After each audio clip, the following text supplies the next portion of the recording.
आओ गोपियों आपका स्वागत है। और बाद में कह रहे गोपियां तुम आ तो गई, पर ये बताओ तुम यहाँ क्या करने आई हो, किम करवाणी थे। अब विचार करिए गोपियों को कितना कष्ट होगा।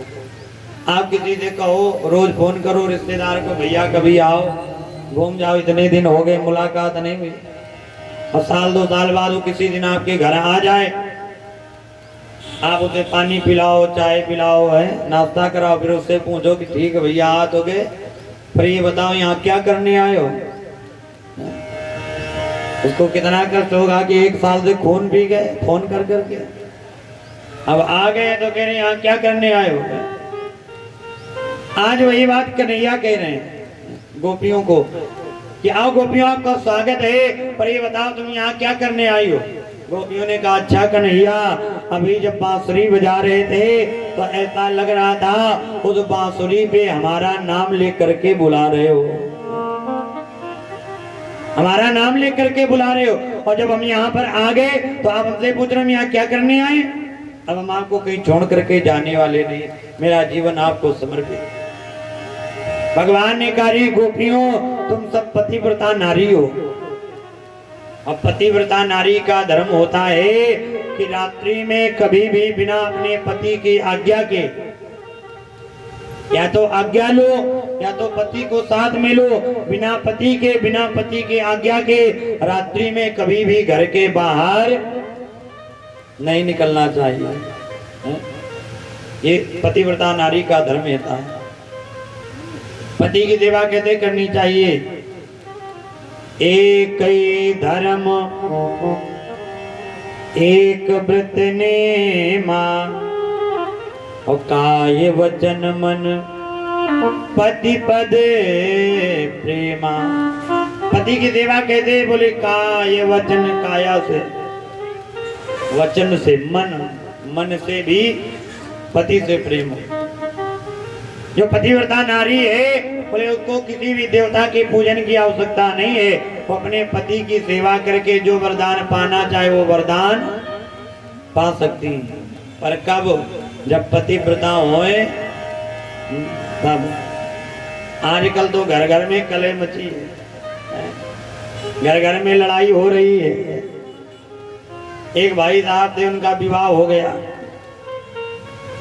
अब विवाह हो तो गया, पर 2-4 दिन के बाद उनके बीच में लड़ाई चालू हो गई।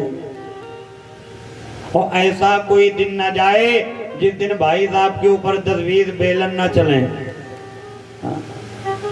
रोज पिटाई हो भाई साहब की। अब विवाह के हो गए कम से कम 8-10 वर्ष, रोज पिटाई हो। अब देखो, अब ये एक ऐसा दर्द है कि व्यक्ति किसी से बता भी नहीं सकता है। पैसा ना हो तो अपने मित्र से मदद मांग सकते हो कि भैया ठीक है, एक्सीडेंट हो जाए तो बता सकते हो, कोई दर्द हो जाए बता सकते हो, कोई आपत्ति आ जाए बता सकते हो। पर ये एक ऐसा दर्द है कि आप अगर किसी से बताओगे कि हमारी श्रीमती जी रोज सेवा करती हैं, तो कोई दर्द समझेगा नहीं और मजाक बनाएगा। अब भाई साहब को बड़ा कष्ट, पर उदासी बहुत है। पर जहाँ नौकरी करने जाए तो इनका एक मित्र था, वो एक दिन समझ गया, बोले भैया पहले तुम बड़ा खुश रहते थे, और जब से तुम्हारा विवाह हुआ है तब से तुम्हारे चेहरे पर बड़ी उदासी है। इसका कारण क्या है। अब उसने विचार किया, हमें लगता है ये जान ही गए, तो लाओ इनसे थोड़ा अपना दर्द बता दे, कम से कम थोड़ा शांति मिलेगी, संतोष मिलेगा। बोले भैया क्या बतावें, विवाह के 10 वर्ष हो गए, पर अभी तक कोई ऐसा दिन नहीं हुआ जिस दिन हमारी पिटाई ना हुई हो। रोज सेवा होती। बोले ऐसा क्यों लड़ाई होती। बोले पता नहीं। तो मित्र ने कहा, बोले अच्छा ये बताओ, जब तुम्हारी श्रीमती जी तुमको कभी भोजन बना करके देती हैं तो तुम उनके भोजन की तारीफ करते हो कि नहीं। तो भाई साहब ने कहा भैया तारीफ तो तब करें जब करने लायक बने, जब करने लायक है नहीं तो तारीफ कैसे करें। बोली यही तो गलती करते हो, भले रोटी 4 कोने की आवे पर तारीफ जरूर करो। हाँ? जब भोजन परस करके थाली आवे तो खूब तारीफ करो, और उनसे कहो कि देवी रोटी उठाओ। और उनसे कहो कि देवी ये रोटी नहीं, ये तो चांद का टुकड़ा है। इतनी तारीफ करो। देवी ये जो सब्जी है, भले उसमें कुछ ना पड़ो, पानी में आलू पड़े हो ऐसे आ जाए, पर कहो कि ये तो इतनी बढ़िया सब्जी है कि ऐसी सब्जी तो हमने जीवन में कभी खाई नहीं। इतनी तारीफ करो। और उसके बाद जब पानी दे अपने हाथ से, अब बताओ पानी की तारीफ कौन करे? बोले जब जल लावे तो तारीफ करना कि देवी ये जल तुम्हारे हाथों से मिला तो ये अमृत बन गया, अब पी के अमर हो जाएंगे। इतनी तारीफ करना। बोले ठीक है भैया, अगर ऐसा करने से सेवा नहीं होगी तो हम कर लेंगे। अब भाई साहब आए और जैसे घर में आए तो श्रीमती जी भोजन की थाली लेके आए और जैसे रखा तो आज भाई साहब तारीफ करने लगे। बोले देवी ये रोटी नहीं, ये तो चांद का टुकड़ा है। इतनी बढ़िया रोटी तो हमने देखी ही नहीं कभी। देवी ये जो सब्जी है, इतनी बढ़िया सब्जी, इतनी स्वादिष्ट सब्जी तो हमने जीवन में कभी खाई नहीं। और ये जो जल है ये तो अमृत के समान है। और जैसे तारीफ किया तो श्रीमती जी गई और अंदर से बेलन लेके आई। अब रोज तो 10-20 लगते थे, आज लगे कम से कम 150। हर जगह तो खून निकलने लगा। अब भाई साहब ये जोड़े हाथ, बोले ये बताओ आज तो तारीफ किया और आज भी पिटाई करने लगी, आज क्यों पिटाई किया? तो श्रीमती जी ने कहा ये बताओ 10 साल से रोज भोजन बना बना के खिला रहे हैं, आज तक तारीफ नहीं किया और एक दिन होटल से क्या मंगा दिया? तारीफ करने लगे। अब भाई साहब ने विचार किया कि देवी जी हमें क्या पता कि तुम आज होटल से मंगाओगे। तो कभी कभी निशाना गलत भी लग जाता है। तारीफ भी करो तो बड़ा सोच समझ के। पहली बार तारीफ किया उसी दिन होटल से आ गया। आज घर घर में लड़ाई। वही बात कन्हैया कह रहे हैं, गोपियां तुम सब पतिव्रता नारी हो, जाओ अपने घर लौट जाओ। गोपियों ने कहा कन्हैया अब हम कहीं जाने वाले नहीं, अब तो आपके चरणों में आगे यही रहेंगे, मेरा जीवन आपको समर्पित है। कन्हैया ने कहा देवी तुम तब पतिव्रता नारी हो और पतिव्रता नारी में बड़ी शक्ति होती है। पतिव्रता नारी का धर्म होता है कि स्वप्न में भी कभी पर पुरुष का ध्यान नहीं करना चाहती। तो तुम मेरे पास आए अपने पतियों को छोड़ के, जाओ लौट जाओ। गोपियों ने कहा नहीं जाएंगे।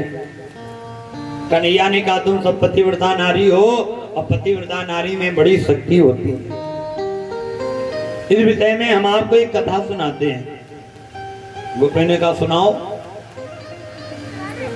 कन्हैया ने कहा गोपी एक पतिव्रता नारी थी, वो अपने पति की बड़ी सेवा करे और उसका एक छोटा सा बेटा था। और एक दिन वो स्त्री एक स्थान पर बैठ करके अपने बेटे को खिला रही थी, ध्यान देना। और पास में एक अग्नि का कुंड जल रहा था, बेटा खेल रहा था। उसी समय उस स्त्री का जो पति था वो आया और अपनी पत्नी की गोद में सर रख करके सो गया। पत्नी की गोद में सर रख करके सो गया। आज वो पति सो रहा है पर उस मैया का छोटा सा जो बेटा है, पास में एक अग्नि का कुंड जल रहा था, उस अग्नि कुंड की तरफ जाने लगा। उस मैया ने देखा कहीं मेरा बेटा अग्नि कुंड में जाकर के गिर ना जाए, लाओ रोक ले। पर उस मैया ने विचार किया अगर मैं अपने बेटे को रोकने गई तो मेरा पति सो रहा है और अगर पति उठ गया तो मेरा पतिव्रत धर्म नष्ट हो जाएगा, इसलिए रोका नहीं। आज उस मैया के सामने छोटा सा बेटा एक अग्नि के कुंड में जाकर के गिर जाता है। उस मैया ने रोका नहीं और रोने लगी। ऐसी कौन सी मैया होगी जिसका बालक, जिसका पुत्र अग्नि में गिर जाए और मैया के आंसू ना आए? मैया रोने लगी। जैसे रोई तो उसका पति उठा, देवी क्यों रो रही हो, क्या कष्ट है? उस मैया ने कहा महाराज अपना एक बेटा था, वो भी अग्निकुंड में जा करके गिर गया, उसे रोक नहीं पाई। पति ने कहा क्यों नहीं रोका? बोले महाराज अगर मैं उसे रोकने जाती तो आप सो रहे थे, आप उठ जाते, मेरा पतिव्रत धर्म नष्ट हो जाता। आज उस पति ने कहा देवी तो कैसी निर्दयी माँ है, एक बेटे को बचाने के लिए तुमने आज अपने पति के धर्म को बचाने के लिए बेटे की बलि चढ़ा दिया, तुझको दया नहीं आई? बेटे को रोक लेते। आज दोनों रोने लगे, आज दोनों रोते रोते दौड़ करके अग्निकुंड के पास आए, और जैसे अग्निकुंड के पास आए तो भगवान की ऐसी कृपा कि आज बीच अग्नि के कुंड में बैठ करके वो बालक खेल रहा है। आज उस बालक को कुछ नहीं हुआ, आज उसको निकाल करके एक छाला भी नहीं पड़ा, अग्नि जल रही है। ये पति की सेवा का प्रभाव। इसलिए गोपियां तुम सब पतिव्रता नारी हो, तो अपने पतियों को छोड़ के हमारे पास आई, जाओ लौट जाओ। गोपियों ने कहा कन्हैया तुम कथा तो बड़ी बढ़िया सुनाते हो, पर एक कथा हम भी आपको सुनाना चाहते हैं। कन्हैया ने कहा सुनाओ। गोपियों ने कहा कन्हैया जैसे आपने बताया कि पतिव्रता नारी थी, वैसे एक और स्त्री थी, वो भी पतिव्रता थी। वो तो इतनी बड़ी पतिव्रता नारी थी, जब तक अपने पति का मुख ना देख ले तब तक भोजन नहीं करती थी, जल भी ग्रहण नहीं करती थी, इतनी सेवा करती थी। कन्हैया एक दिन उसका पति जाने लगा विदेश कमाने के लिए, तो उस स्त्री ने हाथ जोड़ा कि महाराज आज तक आप यहाँ पर थे, मैं आपका मुख देखती थी, आपकी सेवा करती थी, तब भोजन ग्रहण करती थी, जल ग्रहण करती थी, और आज आप जा रहे हैं, और आज के बाद मैं किसके सारे जीऊंगी, किसके सारे रहूंगी? तो उस पति ने अपनी एक फोटो लिया कन्हैया, और फोटो लेकर के अपनी पत्नी को दिया कि देवी जब तक मैं लौट करके ना आऊं तब तक तुम इसी फोटो की पूजा करना, इसी का मुख देखना, इन्हीं को भोग लगाना, और जब हम आ जाए तो हमारी सेवा करने लगाना। बोले ठीक है। पति चला गया कमाने के लिए, और वो स्त्री उसी फोटो की पूजा नियम से करने लगी, रोज करे। कई वर्ष हो गए कन्हैया। एक दिन की बात, दरवाजा बंद था और वो स्त्री घर के अंदर बैठ करके उसी फोटो की पूजा कर रही थी। कन्हैया तब तक उसका पति दरवाजे पे आकर के खड़ा हो गया, कमा करके वापस आ गया और दरवाजा खटखटाने लगा। तो कन्हैया अब ये बताओ उस स्त्री को उस फोटो की पूजा करनी चाहिए कि जा करके दरवाजा खोलना चाहिए, क्योंकि दरवाजे पे पति खड़ा है? उत्तर दो। तो कन्हैया ने कहा अरे गोपी जब असली पति दरवाजे पे खड़ा है तो नकली फोटो की पूजा करने की क्या हो सकता है, दरवाजा खोलना चाहिए। जब असली पति दरवाजे पे है तो नकली फोटो की पूजा करने की क्या हो सकता है? गोपियों ने कहा कन्हैया बस यही बात तो समझने की है, ये जितने संसार के पति हैं उसी फोटो की तरह नकली पति हैं, असली पति तो आप हैं। ऐसे बर को क्या बरूं जो जन्मे और मर जाए, बर बरिए गोपाल को मारो जुड़ लो अमरे जाए। यहाँ के पति कितना साथ निभाएंगे? लोग कहते हैं प्रेम में, व्यक्ति को जब प्रेम होता है ना तो क्या कहता है, 7 जन्मों तक हम तुम्हारा साथ नहीं छोड़ेंगे, हर जन्म में तुम ही मिलो। अब कसमें तो इतनी लंबी लंबी खाई जा रही हैं, मरेंगे तो साथ में, जिएंगे तो साथ में, खाएंगे तो साथ में, जाएंगे तो साथ में।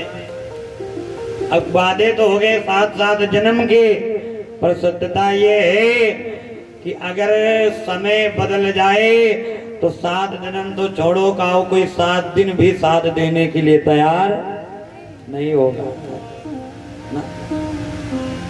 कौन किसके भैया आगे का ना देखो, हम तो कहते जिस जन्म में जन्म लिए हो यही बना लो, आगे के चक्कर में और बिगाड़े ले रहे हो। हाँ, जिसमें जन्म लिया है इसको बनाओ, आगे के चक्कर में ना पड़ो, वो भगवान के हाथ में है। आज गोपियों ने कन्हैया को ऐसा समझाया कि कन्हैया को समझ में आ गया। गोपियां बड़ी ज्ञानी हैं। अच्छा विचार करिए, क्या कन्हैया ये चाहते हैं कि गोपियां लौट जाएं? है? क्या ये चाहते हैं कि गोपियां लौट जाएं? कन्हैया ये नहीं चाहते गोपियां लौट जाएं। ध्यान रखना, जब भी आप परमात्मा को पाने के लिए आगे बढ़ोगे, भक्ति करोगे, तो हमारे जीवन में परीक्षाएं बहुत होंगी, संकट बहुत। बनावटी भक्ति करोगे कोई संकट नहीं आएगा ना, ये ध्यान रखना। परंतु अगर सच्ची भक्ति है तो संकट जरूर आएगा, भगवान परीक्षा जरूर लेंगे। और कुछ लोग उसमें फेल हो जाते हैं, कहते सब बेकार हो गया, भक्ति करना गलत है। और जो ये सोच लेता है समझ लो भगवान आपसे दूर जा रहे हैं। कोई संकट आए तो उसको स्वीकार करो, समझ लो कि भगवान परीक्षा ले रहे हैं, कहीं अपने आप मार्ग से हट तो नहीं गए। थोड़ी थोड़ी बातों में भगवान परीक्षा लेते हैं। आजकल लोग पूजा पाठ करते हैं, भगवान की भक्ति करते हैं, बड़ी जल्दी लोग अपने मार्ग से डिग जाते हैं, घबरा जाते हैं। एक बार एक हम अनुष्ठान करने गए एक माता जी के घर में, देखो लोग कितनी जल्दी घबरा जाते। अनुष्ठान करने गए, हमने माता जी से कहा मैया ऐसा करो थोड़े चावल लेके आओ एक थाली में। अब मैया जैसे चावल लेके आई, जैसे जीना से उतरने लगी तो पैर थोड़ा सा फिसल गया, थाली गिर गई। अब माता जी आए, बोले पंडित जी हमारी तो पूजा बेकार हो गई। हमने कहा क्यों? बोले महाराज बताओ, पहला पहला काम हम चावल लेकर के आ रहे तो चावल गिर गए, इसका मतलब पूजा बेकार हो गई। हमने कहा खुद संभल के चल नहीं रही, दोष भगवान को दे रही।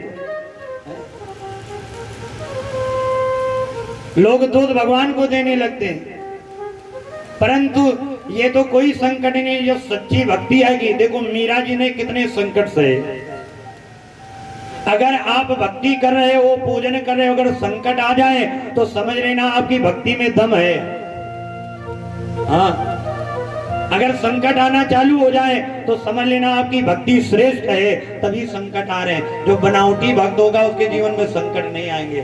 संकट तो परीक्षाएं तो भक्त की ही होती हैं। मीरा जी की परीक्षा भगवान ने कितनी ली, जहर तक पिया, जहर तक पीना पड़ा। प्रहलाद जी की कितनी परीक्षा ली भगवान ने, सर्पों से कटवाया, हाथियों से कुचलाया, पहाड़ों से भगवाया, आग में जलवाया, परीक्षा ली। पर प्रहलाद जी अपने मन को डिगाया नहीं, मन पर टिके रहे हैं कि चाहे कुछ हो जाए हमें भगवत प्राप्ति करना है। जितने भी आप किसी भी भक्त का चरित्र दिखा लो, देख लो, शास्त्रों में, इतिहास में, पुराण में पढ़ करके, जो सच्चा भक्त होगा उसके जीवन में बड़े संकट आए होंगे। भगवान ऐसे थोड़ी मिल जाते हैं। और उन संकटों को देख करके अगर आप डिग गए कि भगवान है नहीं, हमारे ये संकट आ गया, इसका मतलब भक्ति करना बेकार है, तो ये समझ लो कि आपकी भक्ति में कोई कमी है। कोई संकट आ जाए तो सदैव ये समझो कि भगवान की नजर हमारे ऊपर है, तभी तो संकट दे रहे हैं। अगर आप लगे रहे तो पहले देखो हमारे जीवन में दो मार्ग हैं, एक पाप का मार्ग है और एक पुण्य का मार्ग है। जब पाप के मार्ग पर आप चलोगे तो बड़ा अच्छा लगेगा। जो पाप के मार्ग पर चलता है, 2 नंबर का काम करता है, उसको बड़ा मजा आता, बड़ा आनंद आता। शुरुआत में तो बड़ा अच्छा लगेगा, पर जब उसका अंत होता है तो वो नरक जाता है। नरक जाएगा। और जब आप भक्ति करोगे, पुण्य के मार्ग पर चलोगे, धर्म के मार्ग पर चलोगे, तो प्रारंभ में तो बहुत संकट आएंगे। भक्ति के मार्ग पर जब चलोगे तो बड़े संकट आएंगे, और जो उन संकटों को पार कर जाता है, भक्ति के मार्ग पर संकट तो बहुत है, पर जो भक्ति का अंत है वो सीधे वैकुंठ की प्राप्ति कराता है, भगवान की शरण में पहुंचाता है।